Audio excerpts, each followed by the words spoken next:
કેરીના ખેડૂતોમાં ચિંતા તો બીજી બાજુ પ્રવાસીઓમાં આનંદ।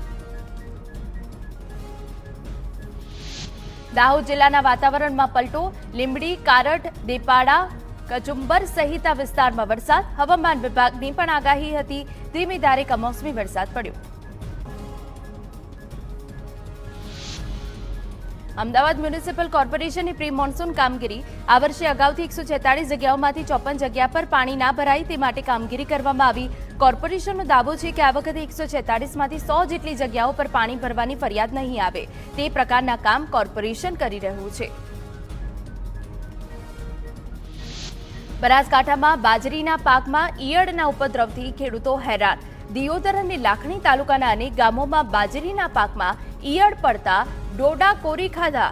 પાક તૈયાર થવાના સમયે નવી આફત આવતા ખેડૂતોને બાજરીના પાકમાં આર્થિક નુકસાનની ભીતિ।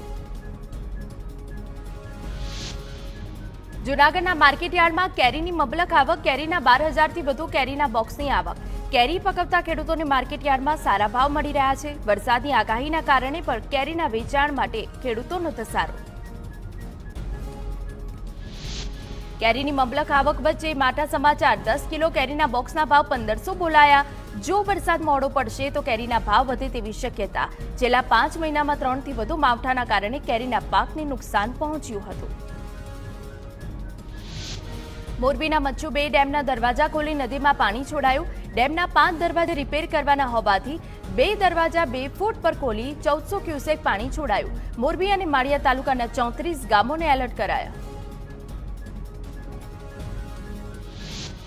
અમદાવાદના સેટેલાઇટ વિસ્તારમાં એએમટીએસ બસે અકસ્માત સર્જ્યો, અનેક વાહનોને અડફેટે લીધા। એએમટીએસ બસ ચાલક નશાની હાલતમાં હોવાનો પ્રત્યક્ષદર્શીનો આરોપ। અકસ્માતમાં 4 થી 5 લોકોની ઈજા